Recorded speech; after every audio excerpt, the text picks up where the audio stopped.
નમસ્કાર મિત્રો, સ્વાગત છે તમારું મારી યુટ્યુબ ચેનલમાં। તો મિત્રો, એક ભાઈની કમેન્ટ આવેલી હતી કે હાઈકોર્ટમાં કોન્સ્ટેબલની જે અરજી કરેલી હતી એની સુનાવણી શું આવેલી છે। તો આપણે એના અંગે આજે આ વિડીયો બનાવી રહ્યા છીએ। તો વિડીયો શરૂ કરતાં પહેલાં ચેનલ પર નવા તો ચેનલને સબસ્ક્રાઈબ કરી દેજો, જેથી કરીને બીજા નવા વિડીયોનો નોટિફિકેશન તમને જલ્દીથી મળી જાય। તો આપણે ઓપન કરી લઈએ। ડિટેલ થોડીક મેં મેળવેલી છે એ તો તમે જોઈ શકો છો।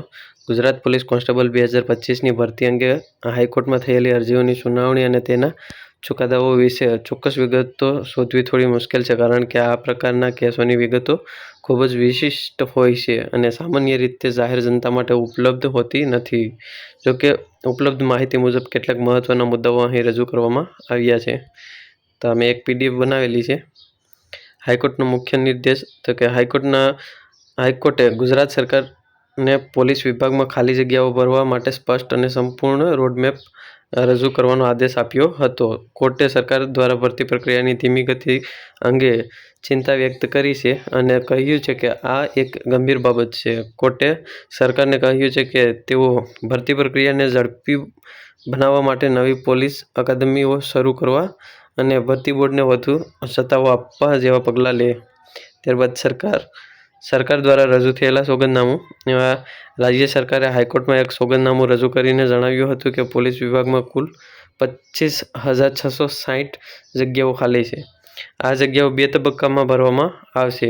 પ્રથમ તબક્કામાં 12,000થી વધુ જગ્યાઓ માટે ભરતી પ્રક્રિયા હાલમાં ચાલી રહી છે, જેમાં શારીરિક અને લેખિત ફિઝિકલ OMR કસોટી પૂર્ણ થઈ ચૂકી છે। હાલમાં ડોક્યુમેન્ટ વેરિફિકેશનની પ્રક્રિયા ચાલી રહી છે।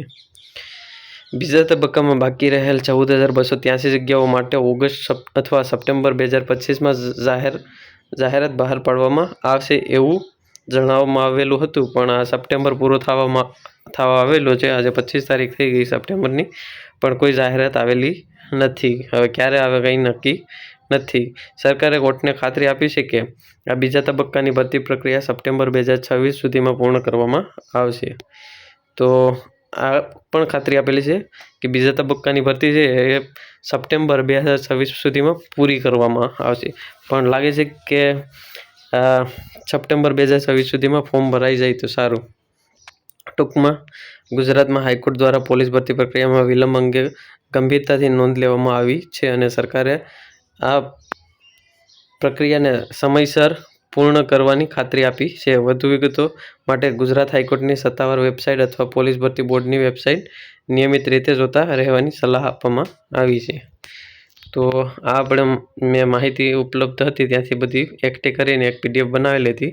આ PDF આપણી ટેલિગ્રામ ચેનલ ઉપર પણ અપલોડ કરી દેવામાં આવશે। વિડીયો પસંદ આવે તો લાઈક કરો, શેર કરો, ચેનલને સબસ્ક્રાઈબ ના કરી તો સબસ્ક્રાઈબ કરી દેજો।